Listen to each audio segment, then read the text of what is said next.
বাংলাদেশে আসন্ন জাতীয় সংসদ নির্বাচন নিয়ে যখন রাজনৈতিক উত্তাপ বাড়ছে, তখন একান্ত ভারসাম্যের বার্তা নিয়ে টোকিওর মঞ্চে দাঁড়ালেন অন্তর্বর্তী সরকারের প্রধান উপদেষ্টা ডক্টর মোহাম্মদ ইউনূস। জাপানে অনুষ্ঠিত নিক্কে ফোরাম 2025-এর প্রথম দিনে তিনি বাংলাদেশের রাজনৈতিক বাস্তবতা ও ভবিষ্যতের রূপরেখা তুলে ধরেন।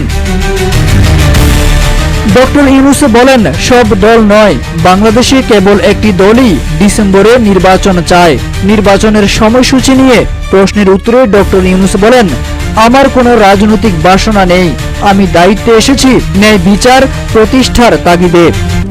RICL TMX, যুগের পর যুগ স্থাপনা থাকে মজবুত।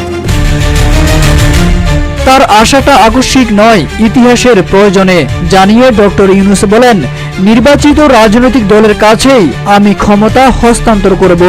তবে ডিসেম্বরে নির্বাচন হলে সংস্কার অসম্পূর্ণ থেকে যাবে। 6 মাস বাড়তি সময় পেলে সংস্কার হবে অর্থবহ। বক্তব্যে তিনি জোর দেন, নতুন বাংলাদেশ গড়তে প্রয়োজন সময় ও সহযোগিতা। জাপানের প্রতি কৃতজ্ঞতা প্রকাশ করে ডক্টর ইউনূস বলেন, নতুন বাংলাদেশ গড়তে জাপান সহযোগিতা করবে বলে আশা করি। প্রশ্নোত্তর পর্বে সাবেক প্রধানমন্ত্রী শেখ হাসিনার শাসনামল নিয়ে তীব্র সমালোচনা করেন ডক্টর ইউনূস। তিনি বলেন, গেল 16 বছরে গুম খুনের মতো অপরাধ হয়েছে, দেশ অর্থনৈতিকভাবে ধ্বংস হয়েছে, প্রতি বছর প্রায় $16 বিলিয়ন পাচার হয়েছে, বিরোধী মত দমনে গুম খুনের পথ বেছে নেওয়া হয়েছে। এই পরিস্থিতি থেকে দেশকে বের করে আনতেই অন্তর্বর্তী সরকার কাজ করছে বলে জানান তিনি।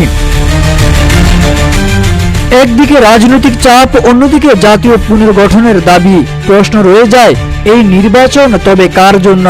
গণতন্ত্রের পূর্ণতাবাদের জন্য, নাকি তাড়াহুড়োর পেছনে লুকিয়ে থাকা একক ক্ষমতার পিপাসায়?